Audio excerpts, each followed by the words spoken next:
and Ann has asked me to speak on her behalf today, so these are her words about her time with Loyd.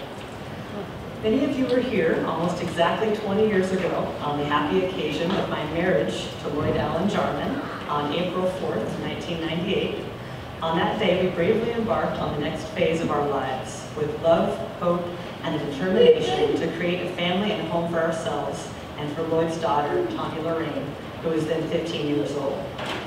Most of you probably do not know that Loyd and I met through a dating service. It was one of those pre-internet arrangements whereby men and women could look at each other's photos and autobiographies, choose people they wished to meet, and then if the other person consented, contact information was exchanged. I received a postcard in the mail that told me that Loyd had selected me, and so I went into the dating service office and viewed his information. He looked and sounded nice, was the same age, tall. I was almost 5'10", so height was very important. Had a good career, owned his own home, and we even had the same favorite restaurant. So I said yes, and was soon contacted by Loyd on the phone.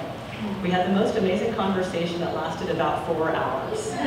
I remember thinking, he seems so nice, so perfect. There must be some catch. But as we began dating each other, I quickly found out that there was no catch, no dark side to his personality. He was quite simply the kindest, sweetest man I had ever met, and the tallest. At that time, I was in law school and working full-time as a medical transcriptionist at a hospital. So my life was busy, but somehow we made time for each other. I took him to meet my mom, who immediately thought that he was wonderful. We went on a double date with his brother and sister-in-law, and I thought they were super people, very down-to-earth and fun. My single girlfriends were envious and all wanted to know if Loyd had a brother. We quickly got serious about our relationship, and he introduced me to his daughter, Tanya. I must have gotten the green light because a few months later, Loyd proposed and I gladly assented. We were married about a year after we started dating. The longer we were married and the better we got to know each other, the more deeply I grew to love Loyd. People who knew us must have thought we were an unlikely couple. Loyd was always even-tempered, patient, low-key, supportive, and wonderful with people, while I was the opposite. Always busy, impatient, perfectionistic, and opinionated. But we found we complemented each other very well, and our marriage was a happy one. Loyd was very mechanically oriented, as you all know, and quickly took charge of the cars, home repairs, maintenance, and laundry, which he did on Sundays while watching NASCAR racing. I always called him my Mr. Fix-It guy. I was in charge of gardening, cooking, shopping, and decorating our home, all things I was doing. We made all important decisions together. Loyd was totally supportive of me as I went through law school, took the bar, and started my career as an attorney. As Loyd always said, we're a team. Loyd was the most completely gentlemanly man I ever knew. He was always courteous and respectful of me, opening my door for me, gassing up my car, and doing his best to take care of me. Being a very independent modern woman, this took some getting used to. But I eventually realized that he did these things because it was the way he was raised, and it came from his heart. Loyd completely respected women and regarded me as his equal at all times. He became not only my husband, but my best friend. After our wedding, we both sold our original homes and bought a home together in La Mesa, where we spent 10 happy years together. We both loved camping and traveling, so we purchased an RV and went on many trips in the Southwest and up and down the West Coast.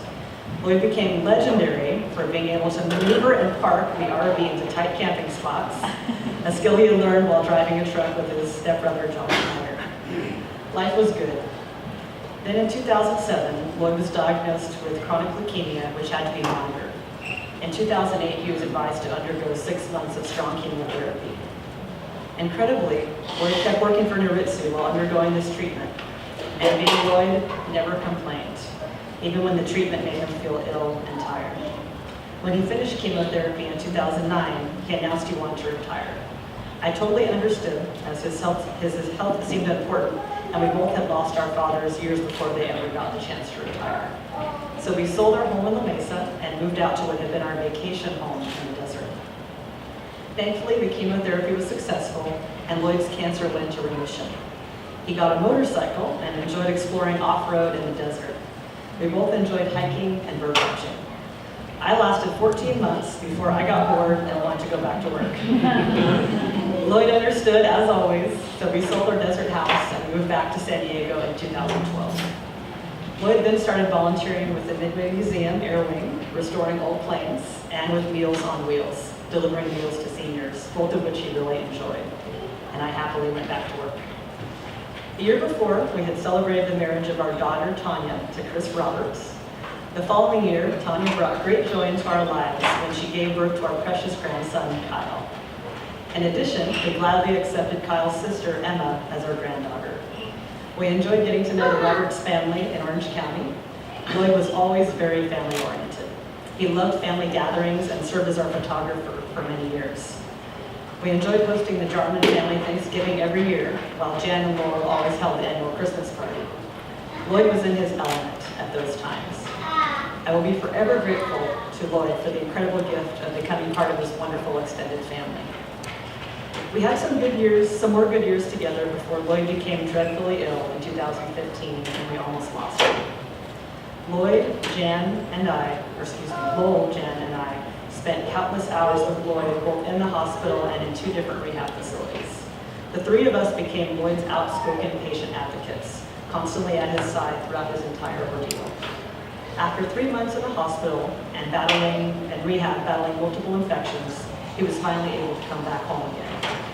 For almost 3 years, our lives revolved around Loyd's medical treatment and rehabilitation. He was determined to get better and willing to go through anything and everything to do so. Physical therapy, occupational therapy, medication, surgery, chemotherapy, radiation, whatever it took. But he continued to decline. Amazingly, through all of it, Loyd never complained, even when I knew he was going through hell. He was just his same sweet self. In the last week of his life, when it became clear that further treatment was futile and the time he had was limited, I asked him what he wanted to do. He said simply, "I want to stay together." I knew he meant that he wanted to stay home with me. I honored that wish and continued to take care of him at home with nursing help. 2 days before he passed away, we shared our last communication with each other. I put my hand on his chest and said, "I love you." And he said, "I love you too." I wanted all of you to hear the story of our marriage, not to feel sorrowful, although Loyd's life was cruelly cut short by his terrible illness. I wanted you to know a little bit more about the amazing person he was and will always be in my heart. I'm grateful for the 20 years we had together. I am grateful that he lived long enough to see what an intelligent, capable woman and devoted mother Tanya grew up to be. I am grateful that he was there for his grandson's birth and saw him grow into a beautiful little boy. And I'm so grateful to his family and to mine for their constant love and support through his illness. I will always treasure my memories of Loyd, whose gift to all of us was his perfect kindness. So once again, those are the words of Ann, Loyd's wife.